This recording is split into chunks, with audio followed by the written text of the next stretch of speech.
Și cine te-a făcut bine? Nu știu cum îl cheamă, dar știu un singur lucru. A fost orb și acum văd. Noi știm cum îl cheamă pe cel care poate să facă asta. Este Domnul Iisus Hristos, pentru să fie. Amin. Și este astăzi printre noi. Atingerea lui Iisus Hristos a vindecat oameni, atingerea lui Iisus Hristos a înviat oameni dintre cei morți. Și mai important decât orice este că atingerea lui Iisus Hristos este cea care ne mântuiește, ne vindecă de boala păcatului și ne înviază ziua de apoi. Așa că uniți-vă cu noi și cântați împreună cântarea aceasta.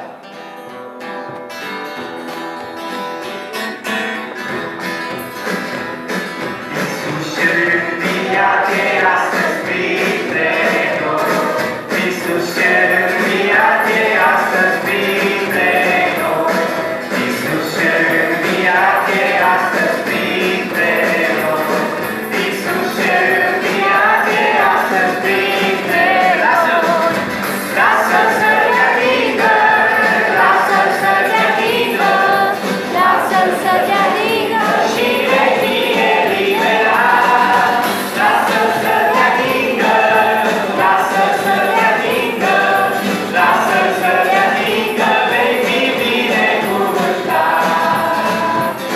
Mormântul lui Iisus și astăzi este gol.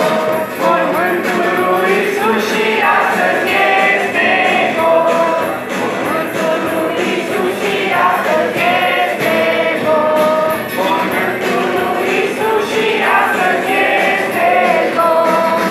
Lasă-l să-l atingă, lasă-l să-l atingă, lasă-l să-l atingă și vei fi eliberat.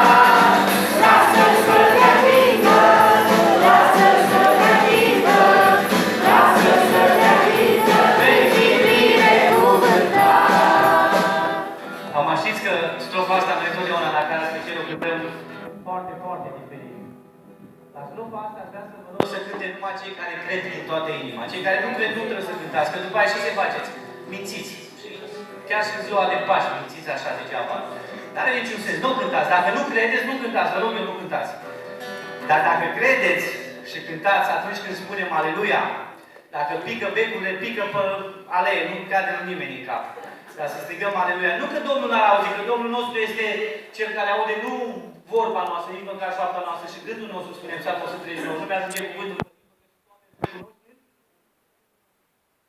Dar mai trece vreunul care poate nu crede pe uliță. Cine știe? O mai trece vreunul sau mai sunt pe aici oameni care probabil n-au auzit. Și de ce să n-audă? Pentru că până la urmă oamenii zic că suntem nebuni, nu? Dar măcar să fim nebuni pentru Hristos, zice Apostolul Pavel. Așa că o să cântăm strofa aceasta, doar cei care crede din toată inima. Și cei care crede din toată inima, când spunem Aleluia, apoi spunem din toată inima și din toți plămânii. Amin? Sus e Fiul pe